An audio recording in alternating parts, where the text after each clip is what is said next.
Hello everyone. आज के इस वीडियो में हम बात करने वाले हैं कि आप किस तरह से रिवाइज कर सकते हैं हिस्ट्री सब्जेक्ट को आपके आने वाले यूपीएससी सीएपीएफ एग्ज़ाम के लिए। ये वीडियो सिर्फ यूपीएससी सीएपीएफ एग्ज़ाम के लिए ही नहीं बल्कि आपके आने वाले सीडीएस, एनडीए, जियो साइंटिस्ट और यूपीएससी सीएसई और उन सभी एग्ज़ाम्स के लिए आईएमपी हो जाता है जिनमें हिस्ट्री के क्वेश्चंस पूछे जाते हैं। तो देखिए, जब आप हिस्ट्री सब्जेक्ट को रिवाइज कर रहे हों या हिस्ट्री के अलावा किसी भी सब्जेक्ट को जब आप रिवाइज कर रहे हो तो एक सबसे इम्पोर्टेंट बात ये होती है कि आपको अपने रिसोर्सेज को कभी बदलना नहीं चाहिए।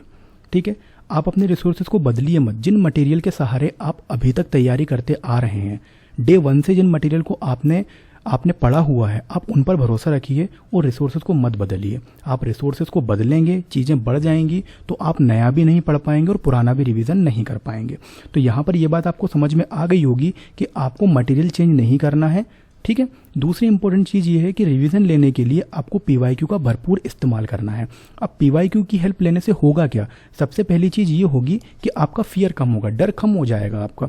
ज़्यादातर होता क्या है कि लोग अच्छे से पढ़ करके जाते हैं, अपनी पढ़ाई को बहुत अच्छे से करके जाते हैं, हर एक टॉपिक पर अच्छे से ध्यान दे के जाते हैं, लेकिन जैसे ही वो एग्ज़ाम देने के लिए जाते हैं और क्वेश्चन पेपर जैसे ही उनके सामने आता है तो डर की वजह से वो ज़्यादातर चीज़ें भूल जाते हैं और जल्दबाजी में गड़बड़ी कर जाते हैं। तो यहाँ पर पीवाईक्यू आपकी पूरी तरह से मदद करते हैं आपका एग्ज़ाम का डर ख़त्म करने के लिए। एग्जाम्पल के तौर पे अगर मैं आपको बताने की कोशिश करूं तो मान के चलिए आप सीएपीएफ की तैयारी कर रहे हैं, आप सीएपीएफ एग्ज़ाम को देना चाहते हैं और उसके लिए आपने पीवाईक्यू सॉल्व किया। पीवाईक्यू के लिए आपने यूपीएससी का, सीएसई का 2025 में जो पेपर हुआ है उसको उठाया और उसमें जो हिस्ट्री के क्वेश्चन हैं उनको सॉल्व करना शुरू किया। यहाँ पर दो चीज़ें निकल के आएंगी इस पेपर को सॉल्व करने पर। पहली चीज़ निकल के आएगी कि आपका डर खत्म होगा। ये डर कैसे खत्म हो जाएगा? ये डर ऐसे खत्म हो जाएगा कि जो यूपीएससी सीएसई 2025 में क्वेश्चन पूछने का जो पैटर्न है, जो क्वेश्चन बनाने का जो तरीका है, वही तरीका आपको 2025 सीएपीएफ में दिखने वाला है। मतलब पेपर लगभग में सेम हो गए। तो यहाँ पर आपको जो पेपर को देख के जो डर आ जाता है वो खत्म हो जाएगा। जब आप क्वेश्चन को सॉल्व कर रहे होंगे तो आपके क्वेश्चन सही निकल रहे होंगे क्योंकि आपने पढ़ाई अच्छे से की हुई है। तो जब आप सही सवालों के जवाब सही दे रहे होंगे, आपके आंसर्स निकल के आ रहे होंगे, तो यहाँ पर ये आपका कॉन्फिडेंस बढ़ा देगा। तीसरी चीज़ यहाँ पर क्या होगी कि हर एक क्वेश्चन आपका सही नहीं होगा। आप यहाँ पर मेंटली इस बात को प्रिपेयर होकर के चलिए आप कि आप हर क्वेश्चन के जवाब दें। जरूरी नहीं है कि वो आपको आ जाए। ठीक है, इसका मतलब ये नहीं कि आपने तैयारी ठीक से नहीं की हुई है, इसका मतलब ये बिल्कुल भी नहीं है। आपने तैयारी अच्छे से की हुई है, आपके सवालों के जवाब आप निकालोगे। लेकिन जिन टॉपिक्स, जिन क्वेश्चन के आंसर आपके नहीं आ रहे हैं या आप गलत कर दे रहे हैं, उनका आप क्या करने वाले हैं? गलती अभी कर रहे हो तो इसका सॉल्यूशन भी अभी देख लेना। अभी जितनी गलती करोगे एग्जाम के पहले सारी गलती चल जाएंगी क्योंकि उन पर हम काम कर सकते हैं। एग्जामिनेशन में अगर आप गलती करते हो तो उन पर आप काम नहीं कर पाओगे, फिर आपको पूरा साल पढ़ना पड़ेगा। सीएपीएफ के केस में पूरा साल पढ़ना पड़ेगा, यूपीएससी आईएएस के केस में पूरा साल पढ़ना पड़ेगा। तो यहाँ पर अगर आप एग्जाम के पहले कोई गलती करते हैं तो उसको ठीक करने का समय आपके पास रहता है। तो यहाँ पर अगर आप गलती करते हैं, अगर आपका कोई क्वेश्चन है जो गलत निकल जाता है आपका, तो वो क्वेश्चन किसी न किसी टॉपिक पर बना होगा, तो आप उस टॉपिक को आइडेंटिफाई कर लीजिए और आप उस टॉपिक को वहां जाके पढ़िए जिस रिसोर्सेज से आप अभी तक रिवीजन लेते आए हैं। अब वो कुछ भी हो सकता है, आपके द्वारा बनाए, आपके हाथों के द्वारा बनाए हुए नोट्स भी हो सकते हैं। ठीक है, आपकी कोई बुक भी हो सकती है जिसमें आप टिक करके पढ़ रहे हो, जिसमें आप हाईलाइट करके पढ़ रहे हो। तो यहाँ पर जो भी क्वेश्चन आपके गलत निकल रहे हैं उसके अंदर के टॉपिक को आपको आइडेंटिफाई करना है और आपके मटेरियल में जा करके आपको उस टॉपिक को पढ़ लेना है। तो ये आपकी लगभग में प्रॉब्लम सॉल्व कर देगा। अब देखिए, प्रिपरेशन के दौरान काफ़ी सारी प्रॉब्लम्स होती हैं, बच्चों के दिमाग में काफ़ी सारी चीज़ें आती हैं। हम कभी कभार खुद को दूसरों से कंपेयर करने लग जाते हैं। बहुत सारे बेसिस पर हम खुद को दूसरों से कंपेयर करते हैं, लेकिन हमको हमारी तैयारी को, हमारी प्रिपरेशन को कभी भी किसी से कंपेयर नहीं करना है। किसी भी लेवल पे कंपेयर नहीं करना है, चाहे वो मटेरियल के लेवल पर हो, चाहे वो क्वेश्चन अटेम्प्ट करने के लेवल पे हो। आपको अपनी प्रिपरेशन को कभी भी किसी से कंपेयर नहीं करना है। आपने जितना पढ़ा है सर्वश्रेष्ठ पढ़ा हुआ है, आपने जितना पढ़ा हुआ है बेहतर पढ़ा हुआ है। आपने खुद के नोट्स बनाए हैं, मैं उम्मीद करता हूं कि आप करंट अफेयर को भी साथ में लेकर के चल रहे होंगे। तो आपको अपनी प्रिपरेशन के साथ भरोसा भी रखना है, प्रिपरेशन पर भरोसा रखना है। आपने जो 1 साल मेहनत की हुई है उस पर भरोसा रखना है और आपको इसके साथ जस्टिस करनी है और दूसरों की प्रिपरेशन के साथ खुद को कंपेयर आपको कभी भी नहीं करना है। इससे नुकसान ही होगा, फायदा कभी नहीं होने वाला है। आपके पास जो भी है, जो मिनिमम रिसोर्सेस आपके पास हैं, आपको उनका मैक्सिमम यूटिलाइजेशन करना है, आपको उसका मैक्सिमम रिवीजन करना है, और यही आपको बेहतरीन रिजल्ट देंगे। तो आपको ये बात समझ में आ गई होगी कि खुद की प्रिपरेशन को आपको दूसरों के साथ कंपेयर बिल्कुल नहीं करना है। आपके पास जो भी मटेरियल है आपको उसका बेहतरीन तरीके से रिवीजन करना है, उसका मैक्सिमम रिवीजन करना है और बढ़िया तरीके से उसका यूटिलाइजेशन करना है। अब देखिए, हिस्ट्री जैसे सब्जेक्ट में सबसे ज़्यादा प्रॉब्लम आती है इस सब्जेक्ट को रिवीजन करने में, क्योंकि ज़्यादातर लोग एंशिएंट हिस्ट्री को पढ़ के चले जाते हैं लेकिन मेडिवल को छोड़ देते हैं। कुछ लोग एंशिएंट एंड मॉडर्न को पढ़ के चले जाते हैं लेकिन मेडिवल को छोड़ देते हैं। तो यहाँ पर ज़्यादातर लोग करते क्या है कि इन तीनों पार्ट्स में से किसी दो को पढ़ के चले जाते हैं। सोचते हैं कि यार देखो 10 से 15 क्वेश्चंस आएंगे, 10 से 15 क्वेश्चंस आएंगे तो इसमें से हम कैसे ना कैसे करके 10 क्वेश्चन बना दें। लेकिन सच्चाई ये होती है जब आप इनमें से किसी एक पार्ट को छोड़ के जाते हो तो 10 क्वेश्चन भी आपके नहीं बन पाते हैं। तो यहाँ पे समस्या वैसी की वैसी ही रहती है। तो इस पर्टिकुलर प्रॉब्लम का सॉल्यूशन मैं आपके लिए लेकर के आया हूँ। मैं यहाँ पर हर एक टॉपिक से रिलेटेड कुछ आईएमपी टॉपिक्स आपके लिए लेकर के आया हूँ, हर एक पार्ट से रिलेटेड। हिस्ट्री के जो तीनों पार्ट आपको यहाँ पे दिख रहे हैं, एंशिएंट, मिडिवल और मॉडर्न, इनके हर एक पार्ट से रिलेटेड कुछ टॉपिक्स आईएमपी में आपके लिए लेकर के आया हूं, जिससे आपकी ये प्रॉब्लम सॉल्व हो जाएगी कि आप हिस्ट्री के वो कौन से टॉपिक्स हैं जिसको आप रिवीजन में लेकर के अच्छे नंबर्स ला सकते हैं या आप 10+ क्वेश्चंस सही कर सकते हैं। जो भी टॉपिक्स मैं आपको बताने जा रहा हूं उन क्वेश्चंस की अगर आप उन पर्टिकुलर टॉपिक्स की आप हेल्प लेते हैं तो आप ये पाएंगे कि एग्जाम में जो क्वेश्चंस आए हुए हैं वो उन्हीं टॉपिक से आए हुए हैं। और जो लास्ट ईयर अगर आपने एग्जाम दिया और नहीं निकला है तो इस साल आप ये देखेंगे कि लास्ट ईयर के कंपेरिजन में अब ज़्यादा हिस्ट्री के क्वेश्चंस को अटेम्प्ट करके आए हैं, वो भी सही। करंट अफेयर को तो आपको साथ में लेके चलना ही है, ये आपको प्री गाइड कर देते हैं कि किस तरह के क्वेश्चंस आपके एग्जाम में आएंगे। मान के चलिए कोई पर्टिकुलर टॉपिक करंट में रहा है हिस्ट्री का तो उसके पूछे जाने के चांसेस हाई हो जाएंगे, ये बात तो सभी लोग जानते हैं, इसमें तो कोई डाउट होना ही नहीं चाहिए। तो आइए अब हम बात करते हैं कुछ आईएमपी टॉपिक्स की जो कि आपकी एंशिएंट हिस्ट्री से रिलेटेड है। अब यहाँ पर आप ये देखिए कि एंशिएंट हिस्ट्री के कुछ आईएमपी टॉपिक्स आपको सामने स्क्रीन पर दिख ही रहे होंगे। ये वो टॉपिक हैं जिनसे कभी ना कभी आपके यूपीएससी में क्वेश्चंस आई हैं। एक भी टॉपिक आपको सामने ऐसा नहीं दिख रहा होगा जो आपके एग्जाम पॉइंट ऑफ व्यू से आईएमपी नहीं है। चाहे पोस्ट मॉडर्न पीरियड की मैं बात करूं जिसमें ये दो तरह के टॉपिक्स आपसे अक्सर पूछे जाते हैं। यूपीएससी का कोई भी एग्जाम हो, चाहे सीडीएस हो, एनडीए हो, यूपीएससी सीएपीएफ हो, यूपीएससी सीएससी आईएएस का एग्जाम हो, जियो साइंटिस्ट हो, या वो कोई भी एग्जाम हो सकता है जिसमें हिस्ट्री के क्वेश्चंस पूछे जाते हैं, उन सभी एग्जाम के लिए ये पर्टिकुलर टॉपिक एंशिएंट हिस्ट्री के बहुत ज़्यादा आईएमपी हो जाते हैं। देखिए, पहले नंबर का जो टॉपिक है वो पोस्ट मॉडर्न पीरियड है। मैंने आपको बता दिया इसके अंदर दो तरह के टॉपिक्स आते हैं। ये टॉपिक दोनों ही आईएमपी है, दोनों ही तरह के रूलर्स आपके एग्जाम में पूछे जाते हैं। कॉइन्स वगैरह पूछ लिए जाएंगे, ट्रेड पूछ लिया जाएगा, ठीक है। अगला जो टॉपिक है वो है आपका गुप्ता एरा, ठीक है ना। जो गुप्ता पीरियड जो है पूरा का पूरा, ये सारा पूरा का पूरा जो टॉपिक है ये आईएमपी है। 2025 में सीएससी के अंदर इससे क्वेश्चन आया हुआ है। यूपीएससी सीएससी में 2025 में यहाँ से क्वेश्चन आया हुआ है और कोई पहली बार नहीं आया, हर बार आता है। सम्राट समुद्रगुप्त पर भी क्वेश्चन आते रहे हैं, ठीक है। अगला जो टॉपिक है वो टॉपिक है आपका अशोक। तो यहाँ तक की बात आप लोगों को मेरी समझ में आ गई होगी। थर्ड जो टॉपिक है वो सम्राट अशोक से रिलेटेड है। इस पर्टिकुलर टॉपिक से आपको ज़्यादातर आर्ट एंड कल्चर के क्वेश्चन ही पूछे जाते हैं। सम्राट अशोक से जो क्वेश्चंस आते हैं वो ज़्यादातर आर्ट एंड कल्चर के क्वेश्चंस ही पूछे जाते हैं। तो ये टॉपिक भी अपने आप में काफ़ी आईएमपी है। सीडीएस, एनडीएस, सीएपीएफ में तो लगातार क्वेश्चंस यहाँ से आते हैं। इवन यूपीएससी, सीएससी, आईएएस के अंदर भी क्वेश्चंस पूछे जाते हैं, ठीक है। अगला चौथे नंबर का जो टॉपिक है वो है आपका इंडस वैली। ये भी काफ़ी आईएमपी टॉपिक है क्योंकि यहाँ से भी हर साल क्वेश्चन पूछे जाते हैं। 5th नंबर का टॉपिक है आपका जैनिज्म, 6th नंबर का है बुद्धिज्म, 7th है आपका हर्ष एरा।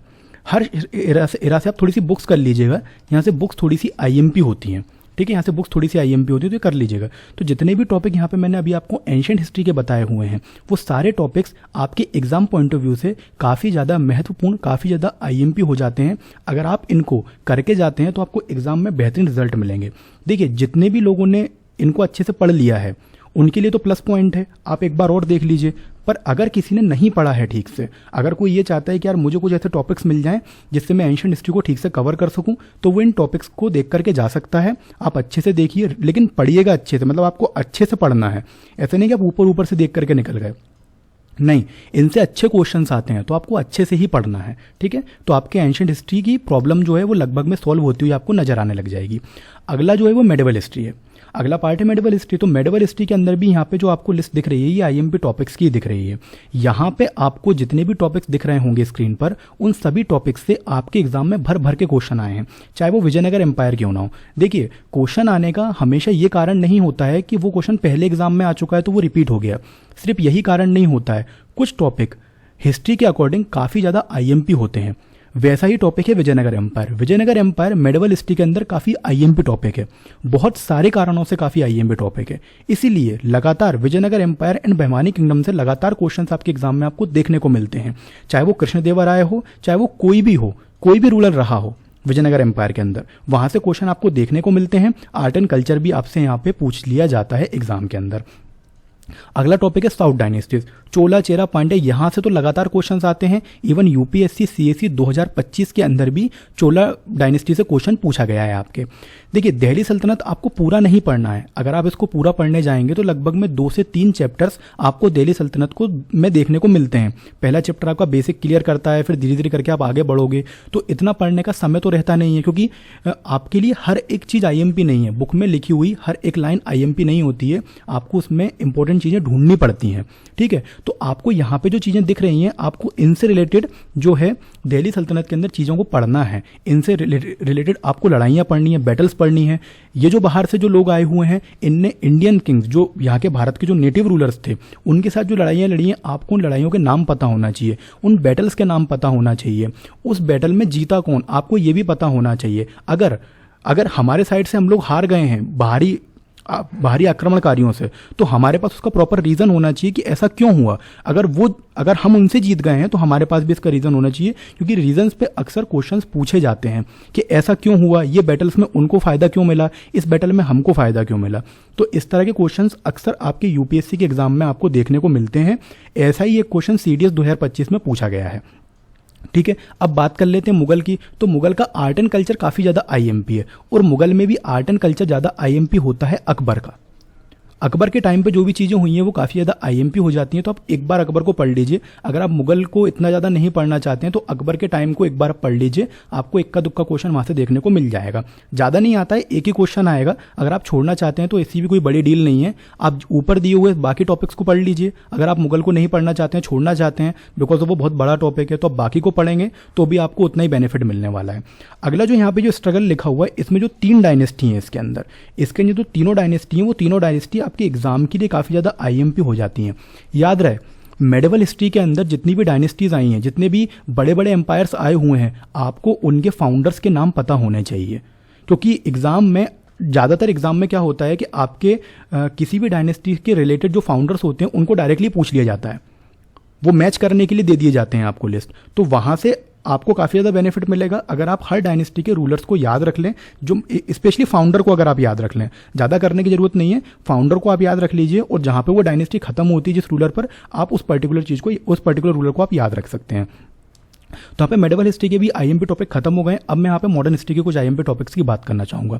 मिलता जुलता है मेडिवल हिस्ट्री से, लेकिन थोड़ा सा अलग है, क्योंकि यहाँ पर जो हमारे मूवमेंट्स हैं, जो रिवोल्यूशनरी मूवमेंट्स हैं, वो यहाँ पर शुरू हो जाते हैं। ठीक है, तो यहाँ पर जैसे कि पोर्चुगीज़ है, इंग्लिश है, डच डेन्स हैं और फ्रेंच हैं। यहाँ पर ये लोग जब भारत आए तो इन लोगों ने अब यहाँ पर पढ़ना क्या है, ये एक आईएमपी चीज़ है कि यहाँ पर पढ़ना क्या है हमको। तो ये जब भारत आए तो भारत में इन्होंने अपनी फैक्ट्री कहाँ पर बनाई, आपको वो चीज़ पढ़नी है।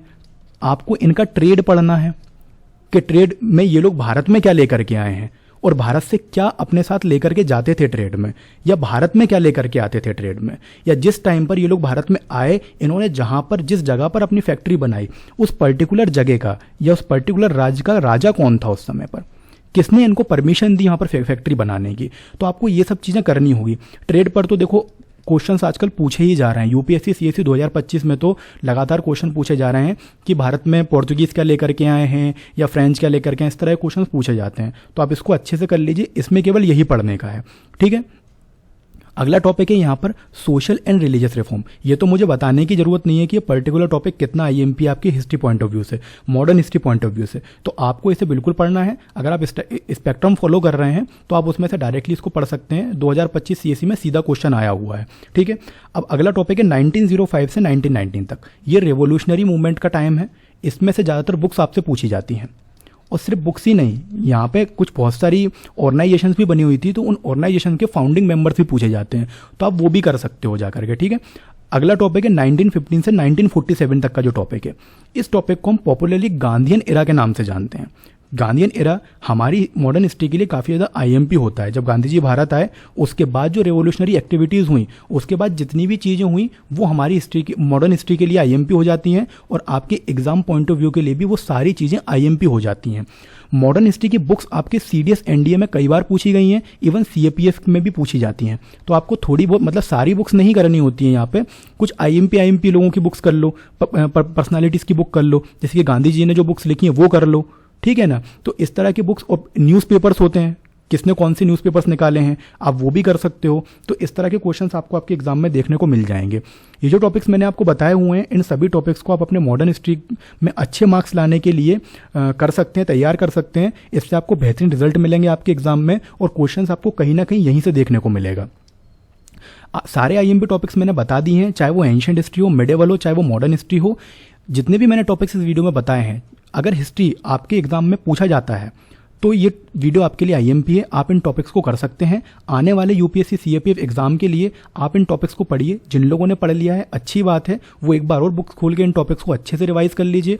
जिन लोगों ने बिल्कुल भी नहीं पढ़ा है, उन लोगों को एक बार इन टॉपिक्स को पढ़ के जाना चाहिए, ताकि आप अपने एग्जाम में हिस्ट्री सब्जेक्ट से रिलेटेड कोई भी प्रॉब्लम को फेस ना करें। हम इस वीडियो के कंक्लूजन की बात करें, ठीक है, तो सबसे पहले आपको क्या करना है, चाहे आप एग्जाम की, ये एग्जाम के पहले की भी बात हो सकती है और एग्जाम के अंदर भी बात हो सकती है, ठीक है। जब भी आप क्वेश्चन को सॉल्व कर रहे हैं तो आपको क्वेश्चन को बहुत ध्यान से पढ़ना है, और उसके नीचे दिए गए ऑप्शंस को भी बहुत ध्यान से पढ़ना है। क्या होता है कि कभी कभार हम इतनी जल्दी में होते हैं कि हम क्वेश्चन तो पढ़ लेते हैं, लेकिन उनके ऑप्शंस को ध्यान से नहीं पढ़ते, तो हमारा क्वेश्चन गलत हो जाता है। लेकिन कभी कभार ये भी होता है कि आप क्वेश्चन को तो ध्यान से पढ़ लेते हो, लेकिन उसके नीचे दिए गए ऑप्शन को नहीं पढ़ रहे हो, या ऑप्शन को पढ़ रहे हो तो क्वेश्चन को नहीं पढ़ रहे हो। तो यहाँ पर आपको, जो आप एग्जाम में रीड कर रहे हो क्वेश्चन को, या आप मॉक के थ्रू रीड कर रहे हो, बिफोर एग्जाम रीड कर रहे हो, आपको क्वेश्चन और उसके नीचे दिए गए ऑप्शंस को बहुत ही ध्यान से पढ़ना है। पीवाईक्यू आपकी हेल्प करेंगे एग्जाम का पैटर्न समझने में, डर को खत्म करने में, और आपका कॉन्फिडेंस बढ़ाने में। आपको रिवीजन करते रहना है, एग्जाम तक आपको रिवीजन करना है। रिवीजन में कोई भी कंजूसी नहीं करनी है, और गिनना नहीं है कि यार मैंने 3 बार रिवीजन किया, 4 बार किया है। जितनी बार मौका मिले उतनी बार रिवीजन करो।